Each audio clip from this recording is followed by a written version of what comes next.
કેમ છો? મજામાં. આજનો સુવિચાર છે વાંચન રીડિંગ.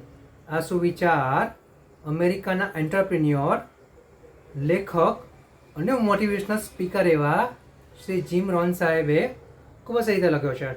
વાંચન રીડિંગ. જેઓ પોતાને સાધારણથી ઉપર ઉઠાવવા માગે છે તેમના માટે વાંચન ખૂબ જ જરૂરી છે. મારા વાલા મિત્રો, જીમ રોન સાહેબ કે જેઓ એક સારા મોટિવેશનલ સ્પીકર રહી ચૂક્યા છે, તેમની પુસ્તકો પણ ઘણી બધી સરસ અને સમજવા જેવી હોય છે. તેઓ તેમના જીવનના અનુભવના આધારે રીડિંગ વિશે, વાંચન વિશે ખૂબ જ સરસ કહી રહ્યા છે.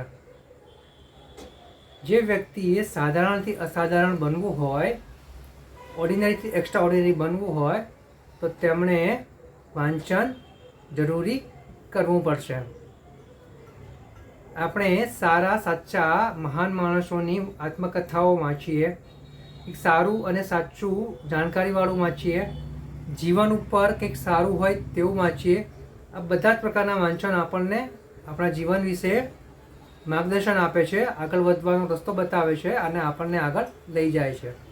વાંચનના પણ બે પ્રકાર હોય છે. એક એવું સાચું, સીધું, સાદું, પ્રેરણાત્મક વાંચન અને બીજું હોય છે ખરાબ વાંચન.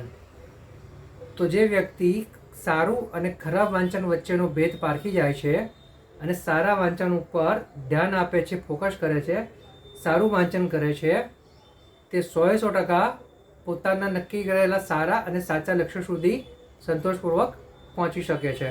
અને આ વાંચન જ છે જે કોઈ પણ માણસને સામાન્યથી અસામાન્ય, સાધારણથી અસાધારણ અને ઓર્ડિનરીથી એક્સ્ટ્રા ઓર્ડિનરી બનાવે છે. Thank you.